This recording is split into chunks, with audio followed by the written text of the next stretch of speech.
자, 다음 시간은요. 한태근의 상표 이야기입니다. 네. 빠밤. 빠밤. 네, 이번 주 주제는 덥죽 상표 관련해서 얘기 드리도록 하겠습니다. 덥죽. 네네. 그 이거 다 뉴스로 최근에 아마 뉴스에서 한 번 많이 정도는 나왔죠? 들어보셨을 것 같은데 이제 덥죽이라는 그 명이죠. 상품명으로 네. 이미 포항에서 그 가게를 운영하고 있었던 분이 있었고 그분이 이제 백종원의 골목식당인가 거기에 방송이 나왔어요.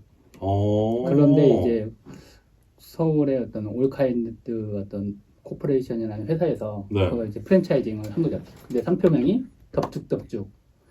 그래서 이제 그 포항에 있는 사장님께서 뭐 약간 SNS에다가 뭐 표절했다, 좀 읍소를 하는 바람에 그게 이슈화 돼가지고 뉴스에 하니까 이제 문제가 된 거죠. 기업에서 어떤 기업에서 자본이 있는 기업에서 그 소상공인의 상표를 도용해서 뭐 프랜차이징 한 거다 이런 이슈화가 돼서 문제가 된 거죠. 아, 포항의 사장님이 표절 본인이 한 게 아니고. 그렇죠. 그러니까 그 프랜차이즈 기업에서 백종원의 골목식당을 보고 그거를 상표 등록해서 프랜차이즈를 나선 예, 거예요. 그렇게 뭐 최근에 그랬나 보네요. 그렇죠. 네, 그러니까 방송은 7월달에 나왔는데 그 뭐 프랜차이징 한다는 거예요. 그냥 상표 출원한 게 9월달이었고.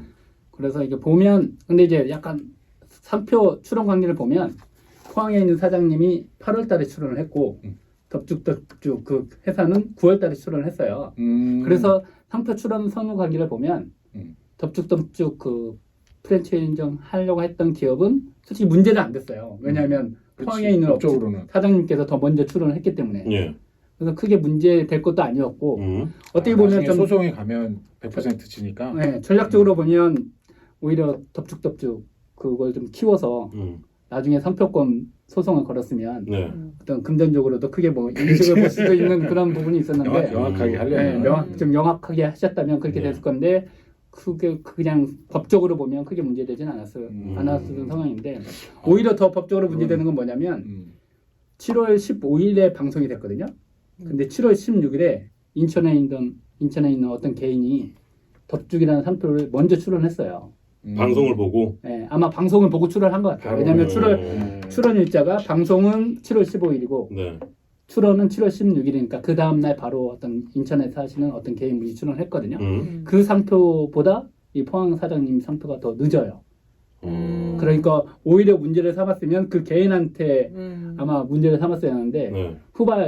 후 출원인 이 기업 상표에 대해서 이제 SNS에다가 그 읍소 글을 올리신 거죠. 아니 그 말은 그럼 나중에 또다시 두 문제될 수 있다는 얘기잖아요. 그렇죠. 아마 이제 특허청에서 덥죽이라는 근데 이제 이렇게 이슈화가 됐기 때문에 특허청도 특허청 심사관도 덥죽이라는 상표를 이제 이미 인지를 하고 있을 거고 그래서 먼저 출원한 그 인천 개인 그 상표에 대해서는 아마 특허청에서 등록을 시켜주진 않을 거예요. 이 상표는 뭐 좀 유명한 상표이고 뭐 모방한 상표 출원한 것으로 보이므로 상표 등록이 될 수 없다라는 거절 이유를 통지를 하겠죠.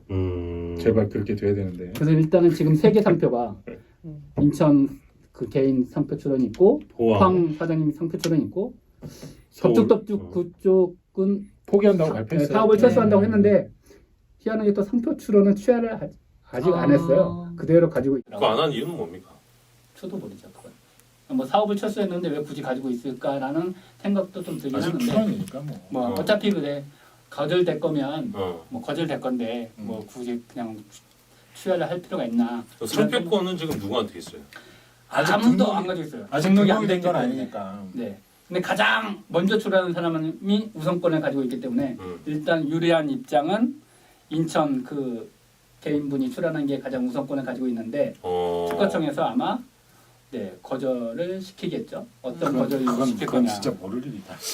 거절을 시킬 수도 있고 안 시킬 수도 아닐 수도 있겠네요. 안 시키면 이제 포항 사장님께서 상표 이의 신청을 해서 등록되면 안 된다라는 취지로 그렇지. 분쟁을 좀 지금 제기해요. 이렇게 이슈화되고 뉴스 나온 거 다 갖다 줘야겠지. 근데 이 특허정에 있는 분들이 뉴스를 보지 않는 분이시다. 그러면 모를 수도 있지. 설마 그럴 걸 모를 리는 없을 거예요. 아니 근데 소송으로 예를 들어 분쟁 기간 중에는 인천과 포항의 그 각 식당의 그 사장님들은 가게 운영하는 데는 뭐 지장이 없는 거죠. 그렇죠. 분쟁 중에는. 분쟁 중에는. 물론 이제 나중에 아직 이제 상표 등록이 안 되어 있기 때문에 문제가 없는 거고 나중에 이제 상표 등록이 될 상황에서는 문제가 될 수 있는데 지금은 상표 등록된 게 아니기 때문에 문제될 건 없죠. 지금 출원 단계이고 등록이 되고 뭐 이렇게 어쨌든 이미 이슈화가 너무 많이 돼서 만약에 저 특허청에서 인천에 그 사람의 것들이 인정을 해준다고 하면 여론 재판에서 못 이기고 그 아까 그 프랜차이즈 기업처럼 철수하지 않을까 돌멩이 맞지 않을까. 근데 인천의 그 개인분은 보니까 상표 출원한 이력을 보면 이 덕분 말고도 여러 상품에 상표 출원했더라고요. 그래서 전문 브로커구나. 약간 그런 느낌이 좀 납니다. 그 특허청에서도 예를 들어 뭐 그런 분들은 네. 그분이 명확하지는 않겠지만 네. 그런 블랙리스트는 좀 존재합니까? 네, 상표 브로커의 리스트는 가지고 있습니다. 그래서 그 사람들이 좀 출원하면 좀 더 깊게 심사를 하죠. 아니 다음 시간에 그거 갖고 오면 되겠네. 상표 브로커들. 아, 근데 지금 거의 상표 브로커들이 등록받기는 어려워요. 왜냐면 이전에는 한 10년 전에는 진짜 상표 브로커들이 먼저 선점을 해서 상표 등록하는 사례가 많았는데 워낙 특허청에서 그런 걸 철저하게 좀 관리해왔기 때문에. 근데 지금도 많이 있을걸요. 왜 우리나라 사람들이 그렇게 해외 전시회 많이 가는데? 아니 그런데 그게 심사관들도 이제 네이버에다 검색을 해서 어느 정도 인지도 있는 상표인지는 자체적으로 심사하죠. 그러니까 네이버에 저도 종종 이제 그런 분들의 의뢰를 받아서 상표 출원을 하는데 국내에 상표 출원된 게 없기 때문에 등록될 거라고 예상을 하는데 이제 특허청에서 네이버 등에 검색을 해보니까 뭐 누구누구의 상표이고 어느 정도 인지도 있고 그래서 이건 모방 상표 출원으로 보입니다. 그래서 상표 출원 거절을 통지를 하거든요. 그러니까 이제 특허청 심사관들도 그렇게 그냥 단순히 국내에 상표 출원돼 있지 않으면 등록시켜주는 게 아니라 어느 정도 서치는 다 해보고 제가 알고 있는 그 브로커들도 굉장히 많거든요. 한국에. 아마 그렇죠. 브로커는 의류 쪽이 가장 많을 거예요. 그래요? 네, 의류 그럼 쪽하고 다음 시간에 브로커를 한 명 데리고 오세요. 대기업 총수도 그걸 하다가 어떻게 큰 기업이 돼버렸죠. 어딘데? 어딘데요? 아니 그러니까 뭐 브로커를 한번 모실 수 있으면 모셔가지고 그 비하인드 스토리를 좀 들어보는 것도 괜찮겠네요. 그 정도 자극성이 있어야 봅니다. 그럴 것 같아요. 예? 네. 그럼 여기 이렇게 한번 섭외를 해볼까? 뭐 얼굴에 칠을 하든 가면을 씌우든. 아니 어쨌든 그 라이선스 비즈니스를 전문적으로 하시는 분을 제가 섭외는 한번 했었어요. 생각해 보겠다고 해서 메이드를 시키십시오. 네. 그런데 예전에 한번 뉴스에 나온 적이 있었어요. 93년도 정도에 93년도면 그러니까 제가 대학교 1학년 때인데 그때 한참 도메인 네임 이름 선정하는 거 있잖아요. 어떤 사람이 삼성이라는 걸 도메인 네임 선정을 해놓고 그걸로 이제 돈을 번 거예요. 그러니까 이제 그 시기에는 그게 개인이 그렇게 돈을 번다는 게 좀 획기적인 좀 참신한 아이디어다라고 생각을 해서 MBC 뉴스에 그게 소개됐었거든요. 아니 제 주변에서도 도메인 장사하는 분들은 굉장히 많아요. 네. 근데 지금은 이제 그런 게 다 안 법적으로 잘 안 돼. 유명 상표는 일단은 법적으로 다 지고 그리고 유명하지 않은 데들도 선점을 해놨다고 해도 거기다가 뭐 바를 붙이든지 KR을 붙이든지 그런 방식으로 해서 이쪽으로 넘어와요. 그래서 그런 도메인 장사는 이제 거의 의미가 없어요. 제가 마지막으로 궁금한 거 하나 여쭤볼게요. 예를 들어 덥죽덥죽처럼 이게 방송을 탔지만 방송을 타서 이 전 국민이 좀 알게 되지 않았습니까? 근데 예를 들어 그 지역이 다른 곳에서 동일 이런 그 뭐라 그러죠? 상표가 상표를 가지고 가게를 운영을 하고 있었어요. 그 지역 상권에서는 되게 유명했어요. 근데 한 곳은 그냥 장사를 해가지고 계속 뭐 잘 되고 있는 데고 한쪽은 그 지역 뉴스에도 막 나고 했어요. 근데 그게 방송을 타거나 언론에 노출된 게 좀 뭐 이쪽이 유리하게끔 특허청에서 판단 기준을 내릴 때 상표 등록을 둘 다 동시에 했을 때 그게 좀 영향이 좀 있습니까?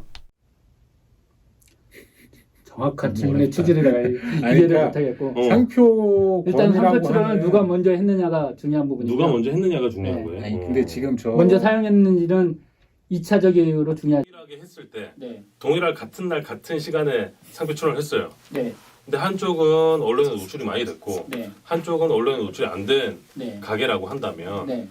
어느 쪽이 좀 더 유리합니까? 좀 더 유명한 쪽이 유리하긴 한데 기본적으로 같은 날에 출연했다고 한다면 네. 두 사람 중에 한 사람이 서로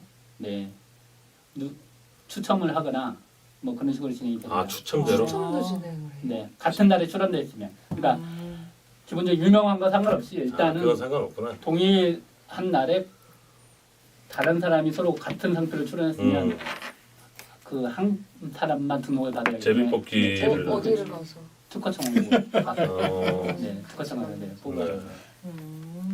등 돌려서 가위바위보 하거나 뭐 이렇게 하겠지 뭐. 네. 아무튼 예, 제가 쓸데없는 질문했고요. 한태근의 상표 이야기가 갈수록 아이템 찾기는 힘들지만 갈수록 좀 재밌어지는 것 같긴 해요. 아 그래요? 예. 네, 감사합니다. 예. 어렵습니다. 그래도 힘내세요. 제일 재밌는 것 같아.